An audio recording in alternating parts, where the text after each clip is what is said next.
Alhamdulillahi Rabbil Alamin Ar-Rahmanir Rahim Maliki Yaumiddin Iyyaka na'budu wa iyyaka nasta'in Ihdinas siratal mustaqim Siratal ladzina an'amta 'alaihim ghairil maghdubi 'alaihim waladdallin Rabbana ighfir lana wa liwalidina amin. Bismillahirrahmanirrahim. Wa ibnu Majahin an Abi Hurairah radhiyallahu anhu man ta'allama al-ilma liyubahiya bihil ulama aw yumariya bihi sufaha aw yasrifa bihi wujuhan nas ilaihi adkhalahu Allahu jahannam. Hadirin wal hadirat rahimakumullah. Kita masih membahas kitab Syarah Irsyadul Ibad ila Sabilir Rasyad karangan Syekh Zainuddin bin Abdul Aziz bin Zainuddin Al-Maliyabari, masih berkenan tentang babul ilmi, bab tentang pembahasan ilmu. Yang belum niat iktikaf, tolong niat iktikaf di dalam hati dengan ucapan Bismillahirrahmanirrahim. Aku niat iktikaf selama berada di masjid ini sunnah karena Allah Ta'ala. Lalu lanjutkan dengan niat nuntut ilmu juga dalam hati dengan ucapan Bismillahirrahmanirrahim. Aku niat nuntut ilmu malam hari ini karena Allah Ta'ala. Semoga Allah Subhanahu wa Ta'ala memberikan kepada kita ilmu yang berkah, ilmu yang mudah, ilmu yang manfaat dunia akhirat. Amin ya rabbal. Kita lanjutkan Bismillahirrahmanirrahim. Wa ibnu Majahin, dan dari Imam Ibn Majah dari Sayyidina Abi Hurairah, semoga Allah meridhai beliau, baginda Nabi besar Muhammad sallallahu alaihi wasallam bersabda, man ta'allamal ilma, barang siapa dari kita umat Islam laki perempuan mempelajari satu ilmu, liyubahiya bihil ulama, dengan tujuan untuk membanggakan diri, menyombongkan diri di hadapan ulama. Kemudian au yumariya bihi sufaha, atau dengan tujuan mempelajari ilmu tersebut untuk berdebat dengan orang-orang yang bodoh, mohon maaf kalau kurang sopan. Au yasrifa, mana dia tuh? Au yasrifa bihi wujuhan nas, atau dengan tujuan agar semua pandangan manusia tertuju padanya dengan ilmu yang dia miliki, titipan Allah Subhanahu wa Ta'ala. Kemudian adkhalahu Allahu jahannam, pasti orang tersebut Allah masukkan ke dalam neraka jahanam. Jadi hadirin wal hadirat rahimakumullah, kalau dari sisi niatan, emang kita umat Islam diajarin banget sama Rasulullah, lempengin niat, benerin, bersihin dari penyakit-penyakit hati, sehingga apa yang kita ingin kerjakan dari ibadah murni pure ibadah, dari niat, dari keinginan, dari ngerjain setelah dan besok di akhirat murni ibadah, sehingga kita dapat full pahalanya dari Allah Subhanahu wa Ta'ala. Maka kata baginda Rasul sallallahu alaihi wasallam dengan sebuah hadis yang sering bahkan kita hafal isinya, kata baginda Rasul sallallahu alaihi wasallam, innamal a'malu binniyat wa innamal likulli imri'in ma nawa faman kanat hijratuhu ilallahi wa rasulih fa hijratuhu ilallahi wa rasulih wa man kanat hijratuhu lid dunya aw imra'atin yankihuha fa hijratuhu ila ma hajara alaih atau kama qala Rasulullah sallallahu alaihi wasallam. Segala sesuatu itu Perbuatan itu ada niatnya. Artinya supaya dia bernilai ibadah harus pakai niat.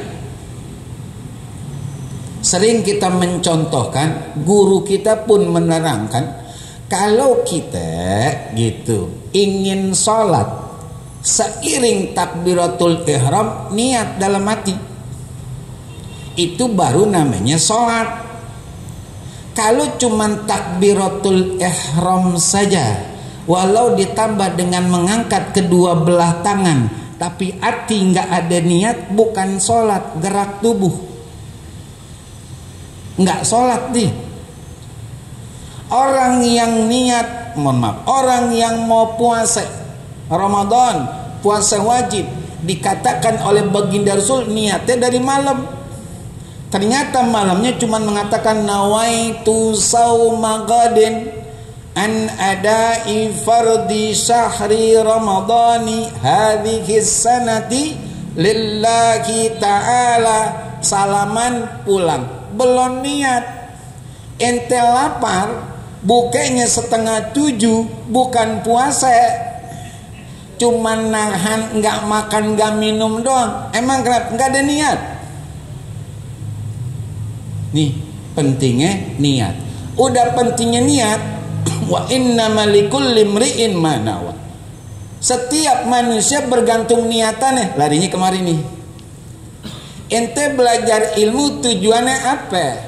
Itu sebuah kewajiban dan kebutuhan untuk manfaat ente dan keluarga, atau untuk tujuan yang lain, menyombongkan diri di hadapan ulama, atau untuk berdebat, mohon maaf kalau kurang sopan, dengan orang-orang bodoh biar dikata dia yang paling pinter, au yuma, mohon maaf, au yasrifa bihi wujuhan nas, atau setiap mata manusia memandang kepada dia dengan kelebihan ilmu yang Allah titipkan padanya. Apa kata Rasulullah? Masuk neraka dia besok. Niat nih saudara. Tuh. Wa man kanat hijratuhu ilallahi wa rasulih fa hijratuhu ilallahi wa rasulih. Maka kata baginda Rasul, siapapun yang hijrah, baik makani ataupun maknawi, pindah tempat ataupun perubahan gaya hidup, lillah, karena Allah, ikutin Rasulullah, dia pasti dapat pahala. Barang siapa yang hijrahnya baik makani pindah tempat atau maknawi perubahan gaya hidup, tujuannya untuk dunia atau untuk seorang wanita yang akan dinikahi, maka itu yang akan didapat pahala kagak. Nih niat penting, lempengin dah, bersihin dah, biar apa yang kita kerjakan benar-benar bernilai ibadah. Dari pengen, dari niat sampai mati, sampai besok di padang mahsyar masih murni tuh. Nggak ada ancaman dari Allah, nggak ada penegasan dari Rasulullah untuk ngerasain panasnya neraka. Lempeng niatnya. Yang kedua, hadirin wal hadirat rahimakumullah, kita tuh kalau hadir majelis taklim, ya, bukan untuk dibanggakan oleh ulama, yang benar untuk minta cek ame ulama, guru mohon maaf, ini nih kalau saya baca begini bener gak guru, kalau saya menyampaikan tausiah ini udah cukup belum, memadai? Itu begitu. Ilmu dipunya tapi nggak merasa bangga, bahkan dia minta dicek ame guru tuh yang bener. Kalau sekarang kayaknya jarang.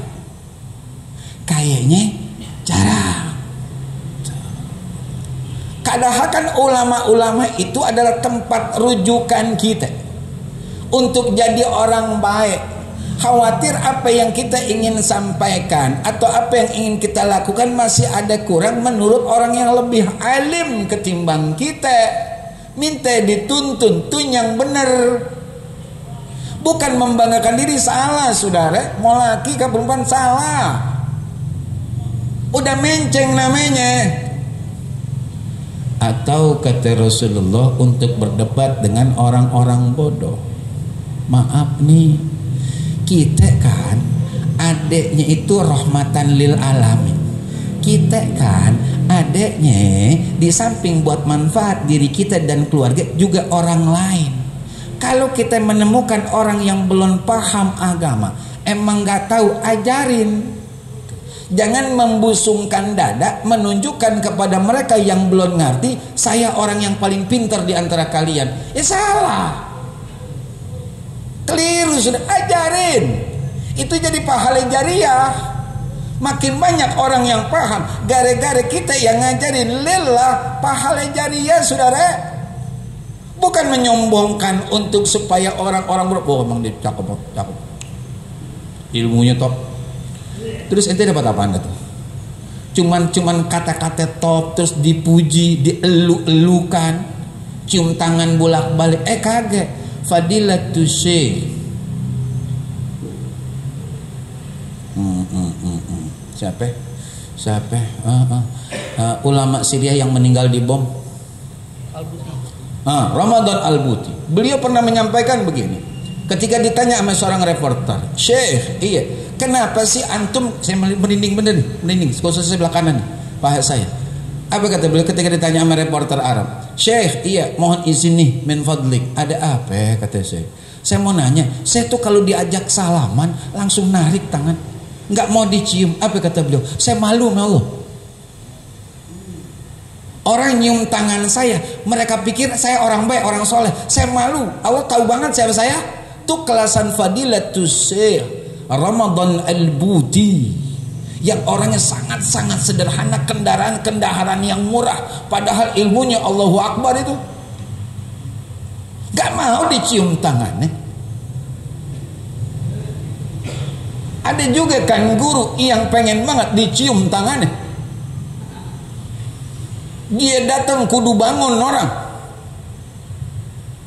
Beliau ketika mampir di taklimnya Al-Habib Ali Al-Jufri, turun tuh Habib Ali mempersilakan Fadilatul Syekh Ramadan Al-Buti untuk naik ke enggak, kata anak udhun ana di sini, anak udhun jamaah pada ayo Syekh, la ana udhun bas yallah.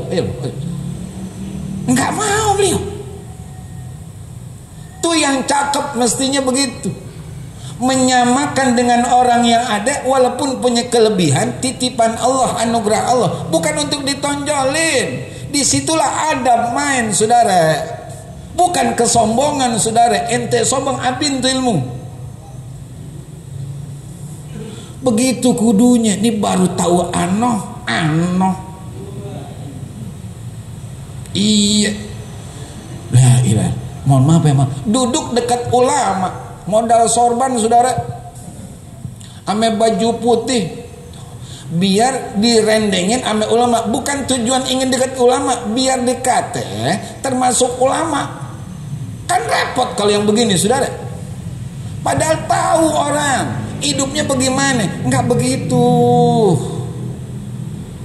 Yang belum tahu ajari, tuntun. Capek syukran, hidup memang capek.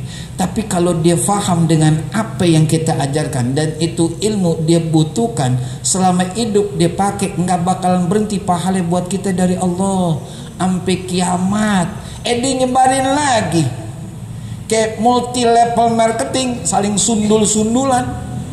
Ada anak kaki tangannya, makin banyak dia dapat pahalanya. Makanya ilmu itu bedanya sama harta. Kalau ilmu dibagiin gak bakalan abin. Kalau harta dibagiin abin.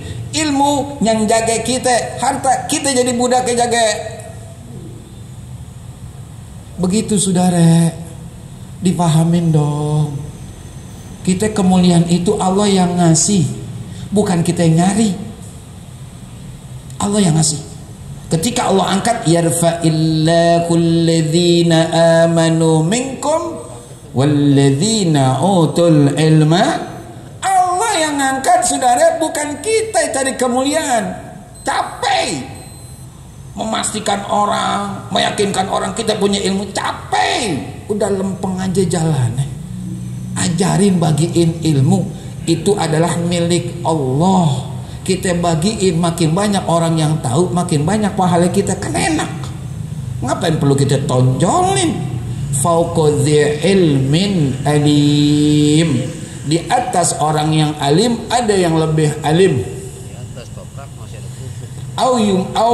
Au yasrifa bihi wujuhan nas, au yasrifa bihi wujuhan nas ilaihi, atau pengen orang semuanya memandang dia, enggak juga, biasa aja kayak orang-orang kebanyakan, enggak perlu. Kalau mutiara di mana juga kelihatan kok. Enggak perlu judulnya kita tuh ngarepin orang mandang kita semuanya dengan mengelu-elukan. Enggak perlu, saudara. Kam min mashurin fid dunya majhulun fil akhirah, wa kam min majhulin fid dunya masyhurun fil akhirah. Berapa banyak orang yang terkenal di dunia tapi enggak terkenal sama sekali di akhirat. Berapa banyak orang yang nggak dikenal sama sekali di dunia tapi terkenal banget di akhirat. Yang kedua itu yang kita ambil. Kita nggak perlu terkenal sama orang, saudara. Biasa-biasa aja. Tapi Allah kenal kita. Malaikat bidadari kenal kita. Itu yang cakep. Karena kita lebih lama hidup di akhirat ketimbang di sini. Sampai kuburan aja lamaan di kuburan kok. Ya, adkhalahullahu jahannam, pasti Allah akan masukkan dia dengan sebab salah niat dan lagu gaya hidupnya di dunia, dimasukkan ke dalam neraka. Wabnu Abid Dunya wal Baihaqi Anil Hasan mursalan, ma min abdin yakhtubu khutbatan illallahu sa'iluh anha yaumal qiyamah ma arada biha. Dari Imam Ibn Abid Dunya, dari Imam Baihaqi, dari Imam Hasan mursalan, baginda Nabi besar Muhammad sallallahu alaihi wasallam bersabda, ma min abdin, tidaklah ada dari seorang hamba, yakhtubu, menyampaikan khutbatan, satu khutbah.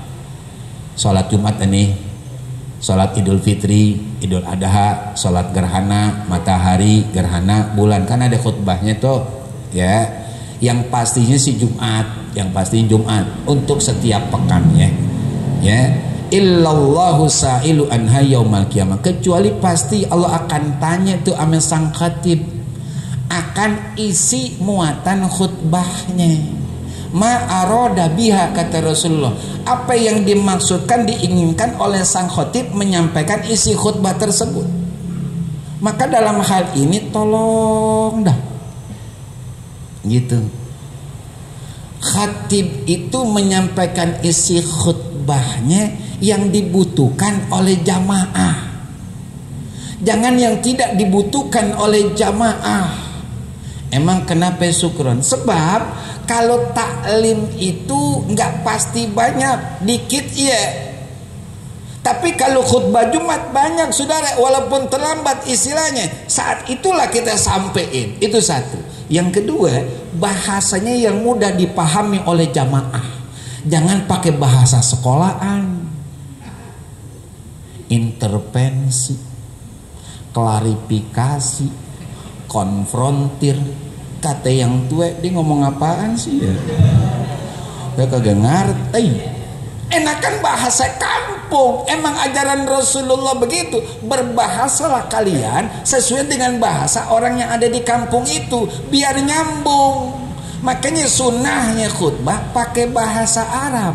Cuman kalau bahasa Arab doang yang dipetik oleh jamaah Jumat apaan? Kan gak semuanya paham.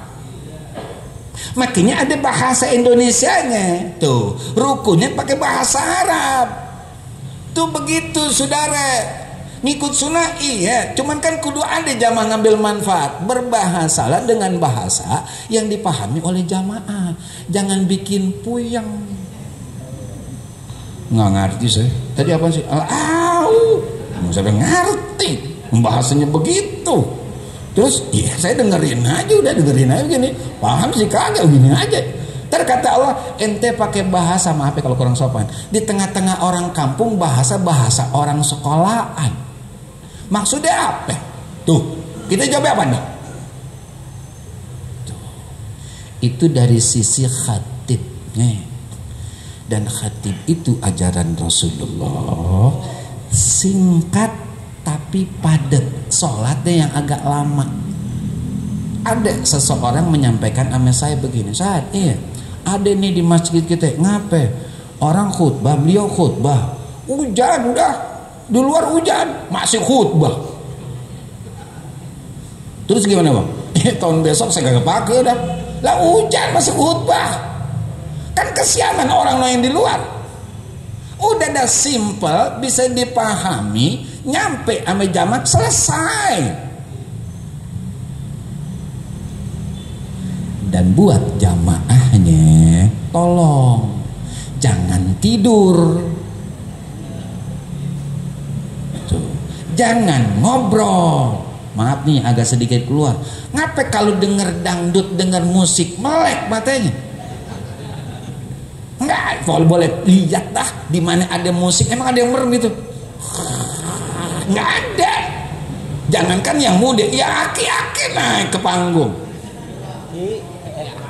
Nah iya dah, bener gak? Dia bawa duit, saudara, coba kalau Jumatan belum tentu bawa duit, nyeplosin selembar aja mikir. Tapi kalau nyawer,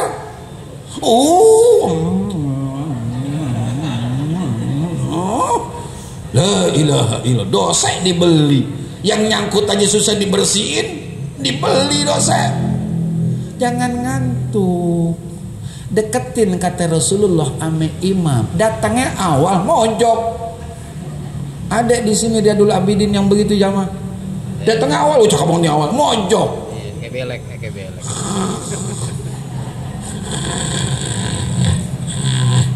dibangun, oh udahan ya cepet banget, tidur cepet banget, ente tidur saudara. Jangan begitu melek, dengerin isi khutbah, simak, itu ilmu. Itu yang benar begitu. Nih kadang mohon maaf nih saya apa namanya, curhat dah mungkin gitu. Ya Allah, saya paling gergetan dah kalau ngelihat jamaah khatib naik ke atas, dia main HP aja. Kalau mic-nya begini dan dibebaskan dalam agama gitu, bisa kita gitu. Ini masjid saudara, bukan warkop, bukan warnet. Paham dong? Ini wilayah Allah, bukan ente suka-suka. Ini waktu ibadah, berhenti dong sama dunia. Kan diingetin sering sama MC-nya, tolong bagi jamaah yang membawa alat komunikasi apapun jenis dan macamnya, tolong di silent atau di nonaktifkan sementara. Jamaah, tolong ketika khatib sudah naik ke atas mimbar, jangan ngobrol, jangan bicara. Kan diingetin, yang anak-anak jangan lari-lari supaya jamaah tidak terganggu dengan kegaduhan kalian. Misal, udah dibilangin, emang susah. SBY keluar nih, SBY jadi keluar. Beliau ketika memberikan sambutan di tengah-tengah partai beliau ada yang main HP, ditegur. Itu judul partai saudara. Bagaimana Allah? Dia diem tuh langsung, anak buahnya anggota partai. Kan gitu ditegur langsung. Kalau Allah negur langsung, selesai ente. Selesai ente. Ini saya kasih tahu udah berhenti dah. Muliakan apa Allah, jangan zalim sama Allah. Udah ini wilayah Allah, masjid, berhentiin. Kalau perlu jangan bawa HP, selesai. Jadi nggak ada kepikiran mau ngeluarin HP, selesai dah. Jangan bawa HP, bawa duit minimal 10.000, gedenya terserah antum dah. Masukin tuh duitnya. Tuh, makanya ketika azan udah dikumandangkan, sholat qobliyah, sebelum judul ada aba-aba dari muazin, selawat idarin kotak, sehingga ini kotak beredar nggak mengganggu keabsahan sholat. Man masal haso faqad lago, kata baginda Rasul au kama qala Rasulullah sallallahu alaihi wasallam, barang siapa yang memainkan debu kerikil maka lago, nggak ada pahala Jumat. Nah kalau geser kotak bagaimana? Ayo dah. Makanya pakai selawat tuh sebelum aba-aba muazin untuk khotib naik ke atas mimbar, selawat dulu, ditakar, diukur sampai belakang selesai. Misalnya selesai dah tuh selawat, konsen udah naik ini apa namanya aba-aba muazin, Khotib naik ke atas mimbar mulai, udah nggak ada lagi tuh. Kayak kadang-kadang masih ada yang muter. Ente nggak dapat beberapa pun judulnya dibandingkan dengan pahala Jumat, kalah. Ini pahala Jumat ya, dalam kitab yang sama itu adalah hajinya orang-orang fakir, dalam artian secara ekonomi beliau nggak mampu, tapi dengan Jumat yang benar dapat pahala haji ente. La ilaha illallah, kan dahsyat ini. Tapi masih ada orang yang nggak mau dengar. Maaf ya, pura-pura bute sama kemuliaan Jumat. Kita jangan begitu yang laki ya. Ibu-ibu juga minta tolong nih, saya gemelin lakinya 20.000. Sisa belanja pagi ya kan, nih bang 20.000 buat sedekah ya bang, niatin buat keluarga, orang tua, mertua, kakek nenek, abang saya, anak-anak ya bang, guru-guru juga keluarga kita. Bismillah 20.000 aman tuh, dilipat gandakan tuh amal. Emang apa? Karena hari Jumat adalah Sayyidul Ayyam, pimpinan hari-hari yang ada ya. Nih, nah ini dikatakan begitu. Allah tanya itu nanti, ente nyampein judul khutbah tanggal ano, tahun ano, bulan ano, hari ano, di masjid ano, tujuannya apa kata Allah? Ditanya tuh. Makanya maaf mencari atau kalau kita ngomongin orang tua kita dulu, ame guru-guru kita dulu, ya Allah, hati-hati dah gitu. Sama ketika mau jadi khatib, ngecek dulu nih ame guru-guru. Oh iya, udah boleh, bismillah, berangkat ente. Diizinin, diredoin, direstuin, berkah, lancar jadinya. Ini enggak sih, maaf ya, kadang-kadang kan di mimbar ada buku khutbah. DKM masjid yang ada enggak semuanya menyediakan badal pengganti khatib. Kebetulan misalkan Jumat itu khotibnya gitu dari Depok, gerimis jam 8:30, jam 10 lewat agak deras, terlambat beliau di masjid, nggak ada badal.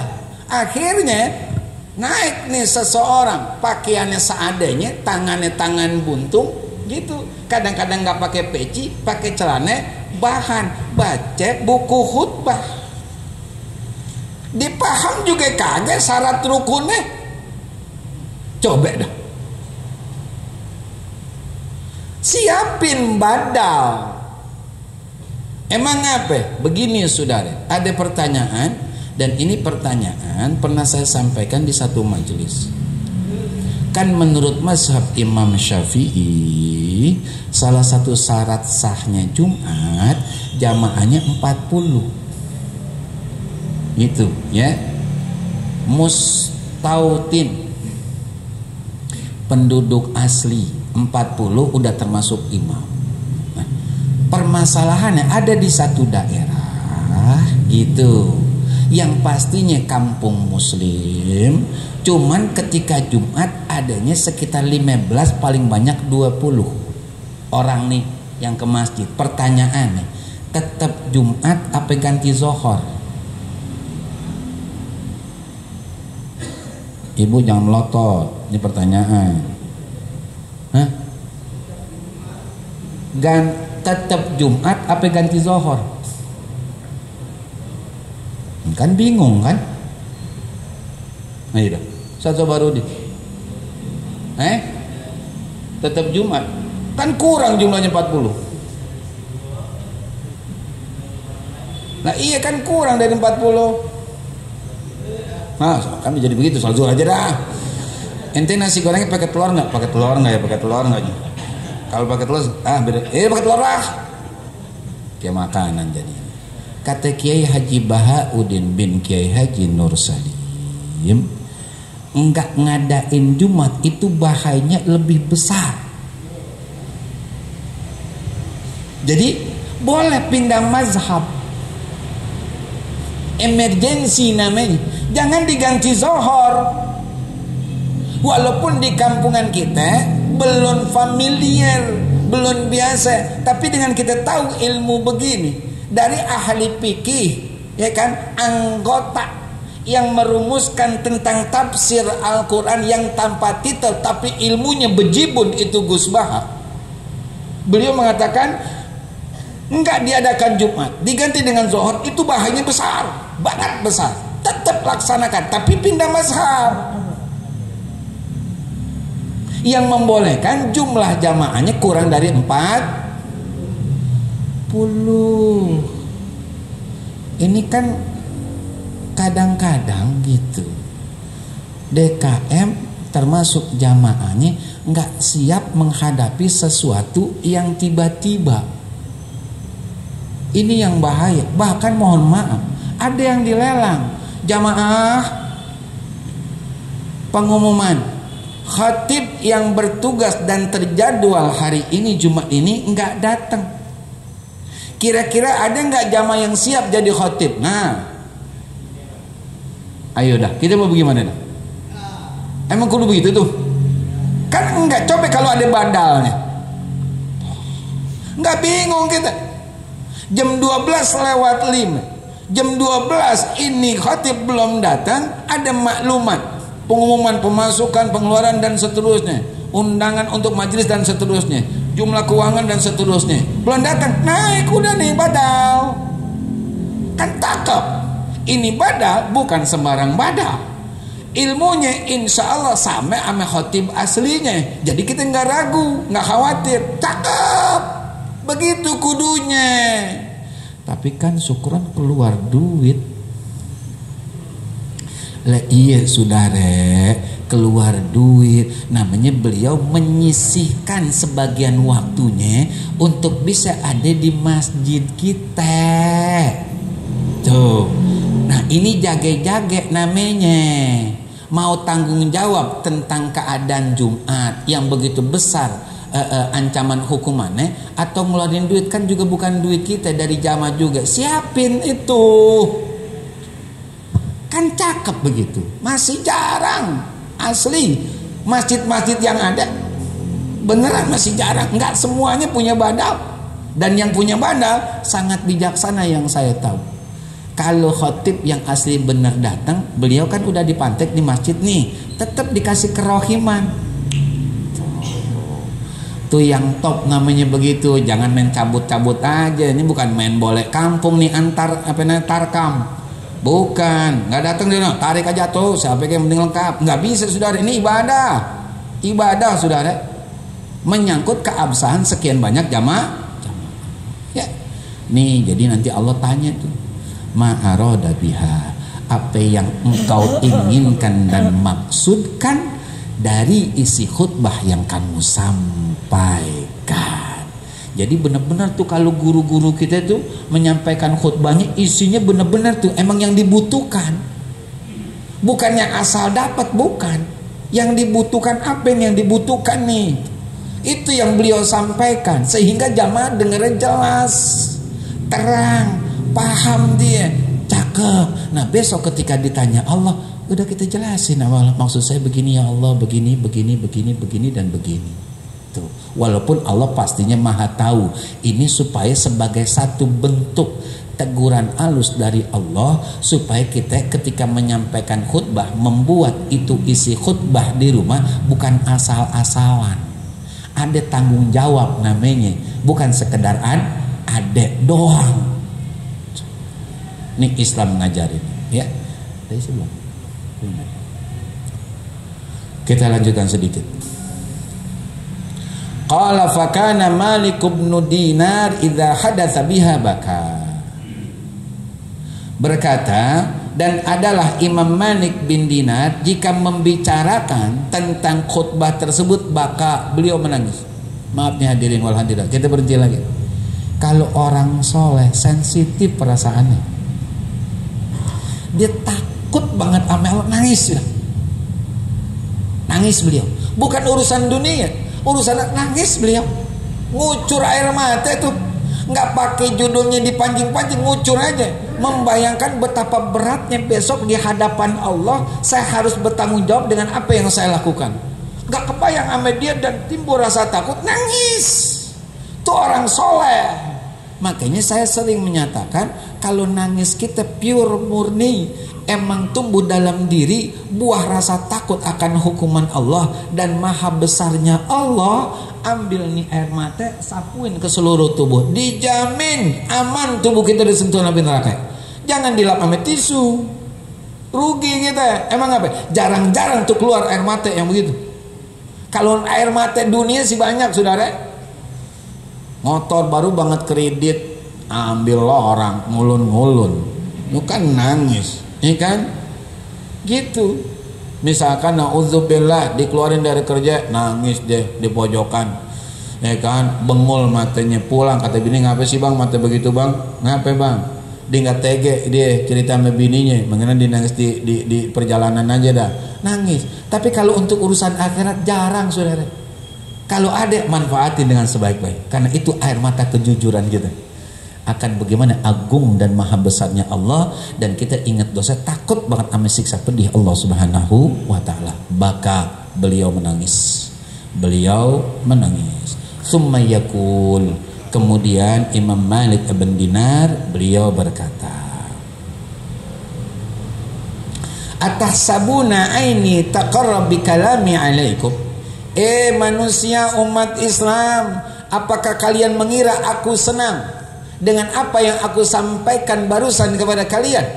Senang aku? Enggak, kata Imam Malik ibn Dinar. Kenapa?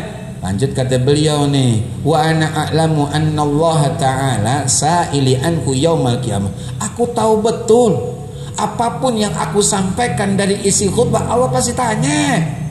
Kalau ente mah cuma dengerin doang. Makanya tolong hormatin apa khatib. Beliau kan gak sembarangan tuh nyusun isinya, nyari muatannya. Ente ngobrol, ente tidur, ente main HP, dengerin apa, hormatin, muliain. Itu kan juga sebagai satu kewajiban kita juga untuk keabsahan sholat kita. Nih, aneh tahu banget kan. Apa kalian mikir senang? Enggak, aku enggak senang dengan apapun yang aku sampaikan dari isi khutbah buat kalian. Aku tahu banget soalnya Allah bakalan nanya apapun yang aku sampaikan dari isi khutbah saat ini. Jadi kalau orang soleh, orang baik, itu nimbang-nimbangnya bener-bener banget itu. Jadi sebelum berucap, sebelum ditimbang-timbang banget nih untung ruginya. Kalau jelas ruginya, untungnya sama-sama nggak jadi, nggak dikerjain udah. Gitu. Itu namanya sayyiatul hasanatul abrar, sayyiatul muqarrabin. Kebaikan-kebaikan orang yang suka berbuat baik, tapi itu jelek menurut orang-orang yang udah berupaya mendekatkan diri kepada Allah Subhanahu wa taala. Gitu. Jadi kata orang nggak apa-apa, boleh. Tapi buat orang-orang yang dekat sama Allah, itu keburukan, gak pantas buat mereka. Gitu.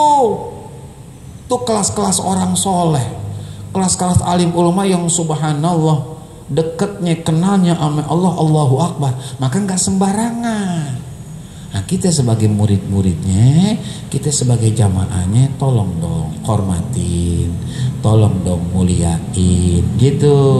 Jangan sibuk dengan diri kita masing-masing. Termasuk mohon maaf kalau ada acara, kan ngundang guru kita, mau muharraman ke, mau maulidan ke, mau isroan ke, mau apapun jul khatam Quran ke, ada guru kita yang kita minta tolong untuk ceramah, duduk apa dengerin. Jangan mundar mandir mikirin berkat, bawain kue, bawain buah, minuman, duduk udah, nggak bakalan diomelin sama guru. Malah guru senang, gurunya begitu. Ini warawiri. Bang, ini bang, bersihin dulu bang. Tak dulu lagi diminta, no kue belum sebelah sono. La ilaha illallah. Orang datang bukan nyari kue, nyari ilmu, nyari pahala, nyari rahmat, nyari redha Allah, bukan nyari kue. Kalau nyari kue ngapain nungguin acara itu? Beli aja. Kayak acara nungguin lama. Kan begitu saudara. Hormatin guru kita, muliain, dengerin, simak. Itu ilmu saudara, ilmu yang melebihi permata itu harganya. Jangan disia-siain. Nanti guru-guru kita akan ngenalin kita. Kan pada pertemuan 2 pekan yang lalu kan begitu, ya. Ketika Allah ya kan di atas jembat sirat ada seorang hamba dan orang alim. Seorang hamba nih ahli ibadah, kata Allah, udkhulil jannah, ya kan? Kemudian nikmatilah itu surga dengan buah ibadah kalian, pastinya dari rahmat aku. Sedangkan buat orang lain, kibkun fasfa liman ahbabta. Orang alim, orang soleh, guru yang tawadu, ikhlas, berhenti dulu sini. Fasfa liman ahbabta, berikan syafaat pertolongan dari ente kepada orang ente cintai. Kita muridnya alhamdulillah. Tuh. Begitu kudunya saudara, jangan ikutin lagu-lagu kita, ya. Biar kesononya makin bagus kita. Jangan kesononya makin kurang, makin jelek. Wallahu a'lam bishawab.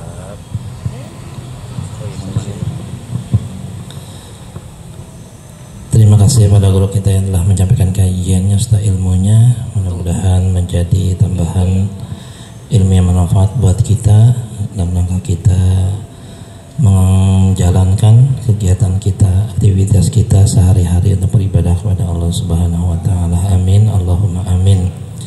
Sebelum kita baca doa, ada beberapa maklumat.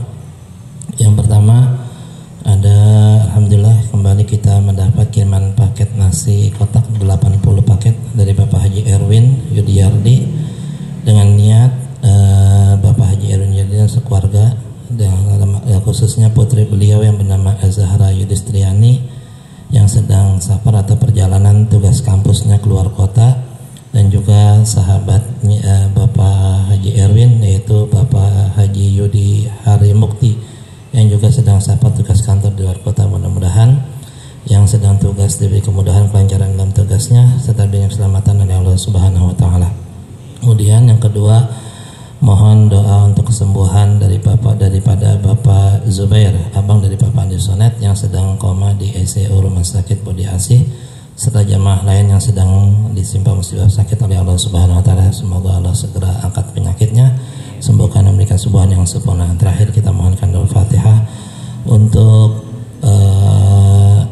jamaah kita kajian Ahad malam di Masjidil Abidin yang kemarin hari Rabu tanggal 16 Juli 2005 dipanggil oleh Allah Subhanahu wa taala, yaitu Bapak almarhum Bapak Ramli bin Haji Mukhtar, dan juga jamaah yang lain. Mudah-mudahan yang telah berpulang ke Allah Subhanahu wa taala senantiasa curahkan rahmat dan maghfirahnya, jadikan kubur mereka raudhah min riyadil jannah. Untuk Al-Fatihahnya kesemuanya kita mohonkan pada guru kita. Terima kasih. Bismillahirrahmanirrahim. Al-Fatihah.